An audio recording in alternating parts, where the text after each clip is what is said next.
Hello money talkers, welcome to my channel money talks with Payal. So Elin electronics IPO को लेके इस video में हम बात करने वाले हैं। यहाँ पर ऑलरेडी के फिनटेक आईपीओ जो है वो ऑनगोइंग आईपीओ है, इसका रिव्यू मैंने डाल दिया है। तो मेरा जो प्लेलिस्ट है आईपीओ रिव्यू, वहाँ पे जितने भी आईपीओज आते हैं उनके रिव्यूज़ होते हैं, तो आप जाके चेकआउट कर सकते हो कि आपको अप्लाई करना है या नहीं। अभी हम बात करते हैं एलिन इलेक्ट्रॉनिक्स लिमिटेड की।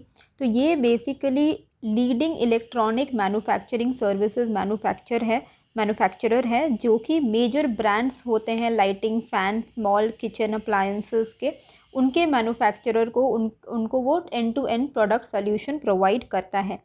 साथ ही ये फ्रैक्शनल हॉर्स पावर मोटर की one of the largest manufacturer है इंडिया में, और इस कैटेगरी में इनका जो मार्केट शेयर है वो 12% है।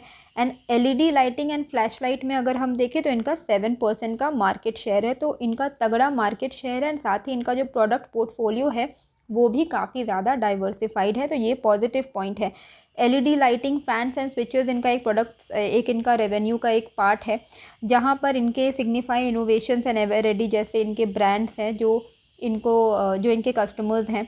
स्मॉल अप्लायंसेस प्रोडक्ट पोर्टफोलियो में इनका आता है, जिसमें फ़िलिप्स, बॉश, पैनासोनिक, ऊषा जैसे ब्रांड इनके कस्टमर हैं।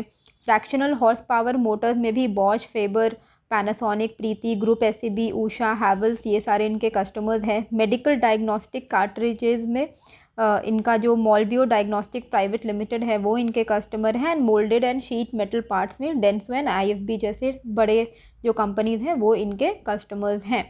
तो अच्छा बात है, कस्टमर बेस भी इनका अच्छा है, प्रोडक्ट पोर्टफोलियो भी इनका अच्छा है, बैलेंस शीट भी ख़राब नहीं है बिल्कुल भी। अगर हम रेवेन्यू की बात करें तो रेवेन्यू इनका सिर्फ 2020 में इनका थोड़ा डिप हुआ था, प्रॉफिट आफ्टर टैक्स भी थोड़ा डिप हुआ था, लेकिन उसके बाद से वो इंक्रीजिंग ट्रेंड में है। 30 सितंबर 2022 में इनका जो टोटल प्रॉफिट है अभी 20 करोड़ का प्रॉफिट चल रहा है। तो इसको अभी 2 क्वार्टर और बाकी है, तो उस हिसाब से 40 करोड़ के आसपास या फिर इनका फ्लैट ग्रोथ होने के चांसेस हैं।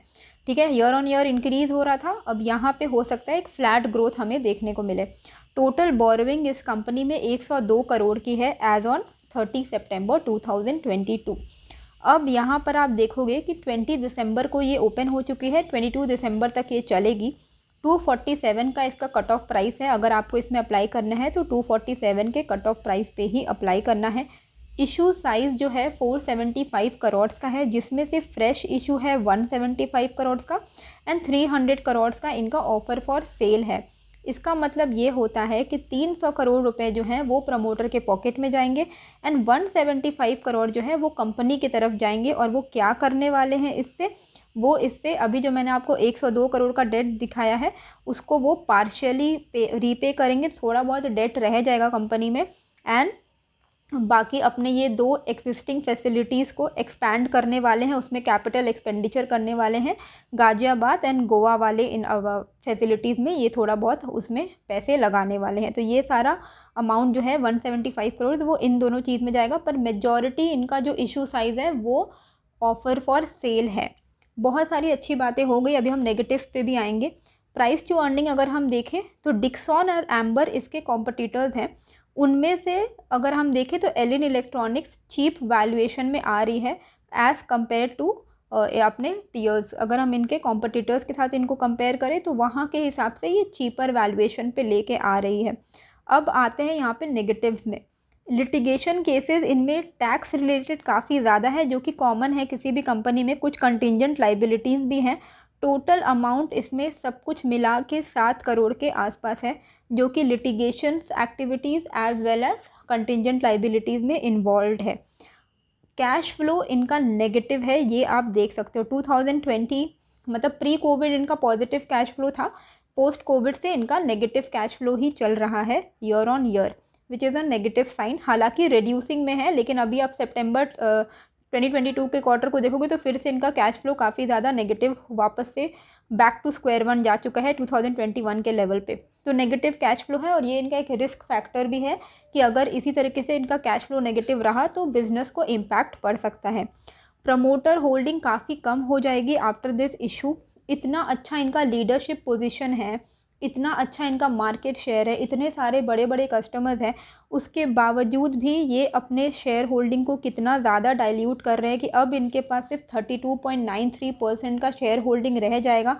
यानी कि एक जो प्रमोटर के पास जो पावर होती है, वोटिंग राइट्स होती है, 51% हो तो समझ में आता है, 32%, 33% बहुत ही कम प्रमोटर होल्डिंग हो जाएगा। तो लॉन्ग टर्म के लिए थोड़ा बहुत खतरे की बात है। मैंने कुछ पॉइंट्स हैं जॉट डाउन किए हैं जो कि मैंने आरएचपी से निकाला है, तो इसको आपको थोड़ा ध्यान से देखना है। प्री आईपीओ होल्डिंग जो इनकी थी उसमें से 90% होल्डिंग इनके प्रमोटर एंड फैमिली मेम्बर्स की है। जिन कंपनीज़ में फैमिली मेम्बर्स का सबसे ज़्यादा शेयर होल्डिंग्स होता है वो कंपनीज़ ज़्यादा थोड़ा डेंजरस ही होता है, आप मान के ही चलिए, ठीक है। यहाँ पर देखिए सारे लोग प्रमोटर्स नहीं हैं, और इन्होंने क्या क्या है, जो अपने फैमिली मेम्बर्स को जो इन्होंने शेयर दिया है ना, उनको इन्होंने पब्लिक शेयर होल्डिंग में डाल दिया है। तो ये एक ख़राब बात है कि फैमिली मेम्बर्स को इन्होंने शेयर दे दिए हैं। ऑलमोस्ट 40% होल्डिंग इनके फैमिली मेम्बर्स ही होल्ड करते हैं, अलग अलग अपने ही ख़ानदान के लोगों को इन्होंने दिया हुआ है, और जिसको इन्होंने पब्लिक शेयर होल्डिंग के अंदर में डाल दिया है। सितंबर 2022 में इन्होंने एक प्रमोटर को शेयर अलॉट किया, ठीक है, जिसने ये शेयर लिया है 80 रुपीज़ पे। सितंबर 2022 की बात है, अभी दिसंबर चल रहा है, मतलब 2 महीने के अंदर ही वो आईपीओ लेके आ रहे हैं। और ये जो प्रमोटर है जिसने 80 रुपीज़ में ख़रीदा, अभी वो खुद ही आईपीओ का प्राइस क्या आ रहा है, यहाँ पर आपको मैंने यहाँ पे कट ऑफ प्राइस दिखाया था 247, हाँ 247 का कट ऑफ प्राइस दिखाया।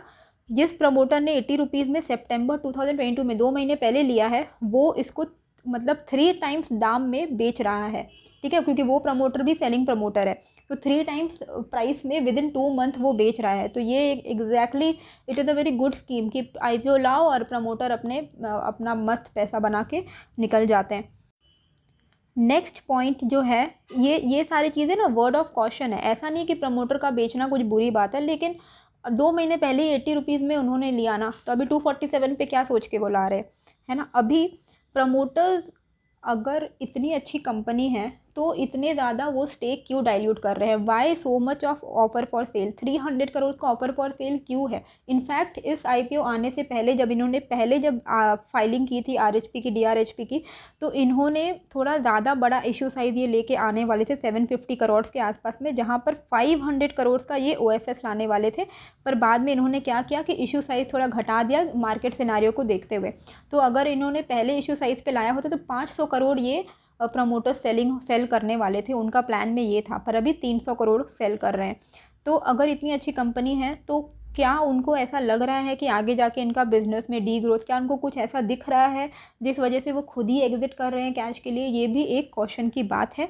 तो 300 करोड़ प्रमोटर्स को यहाँ से मिलने वाले हैं। नेगेटिव कैश फ्लो मैंने आपको दिखा दिया है, 7 करोड़ दिन के लिटिगेशन एंड कंटिजेंट लाइबिलिटीज़ में इन्वॉल्व है। तो ये सारी चीज़ें हैं जिसके बेसिस पे अगर मैं फंडामेंटली देखूं तो सिर्फ प्रॉफिट देखना इंपॉर्टेंट नहीं है कि हाँ प्रॉफिटेबल कंपनी है तो हम इसको लॉन्ग टर्म के लिए होल्ड करेंगे, नहीं, बहुत सारी ऐसी चीज़ें हैं जो कि यहाँ पर फिशी लग रही हैं मुझे, इसलिए लॉन्ग टर्म के लिए तो मैं यहाँ पर नहीं लगाऊंगी, क्योंकि इतने कम प्रमोटर होल्डिंग है, काफ़ी कुछ इसमें नेगेटिव पॉइंट्स है, तो वेट एंड वॉच करेंगे।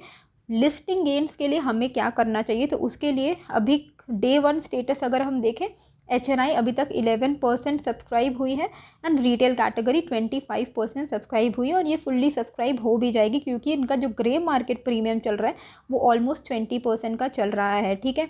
तो लास्ट डे अभी क्या है, लिस्टिंग गेन के लिए अगर अप्लाई करना है तो हम यहाँ पे कंसिडर कर सकते हैं। लॉन्ग टर्म के लिए अब मैं इसको पर्सनली अवॉइड करूँगी, मेरा कोई ऐसा प्लान नहीं है कि इस कंपनी में मुझे इन्वेस्टमेंट करना है लॉन्ग टर्म के लिए, क्योंकि काफ़ी सारी चीज़ें मैंने आपको क्वेश्चन लिस्ट में दिखाया है, ठीक है। हमें लिस्टिंग गेन्स के लिए अगर अप्लाई करना है तो हम अवॉइड करें या अप्लाई करें, उसके लिए हमें लास्ट डे तक वेट करना होगा देखने के लिए कि कैसा इनका सब्सक्रिप्शन रिस्पॉन्स आ रहा है QIB की तरफ से, प्लस ग्रे मार्केट कैसा मेंटेन रहता है।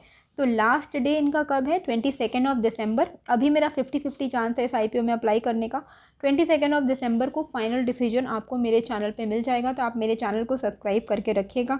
आई होप आपको ये जो वीडियो है अच्छी लगी होगी, कैसी लगी है मुझे कमेंट करके ज़रूर बताइएगा, एंड नए हो तो सब्सक्राइब कर लीजिएगा। मिलते हैं फिर एक नए वीडियो के साथ। Thank you.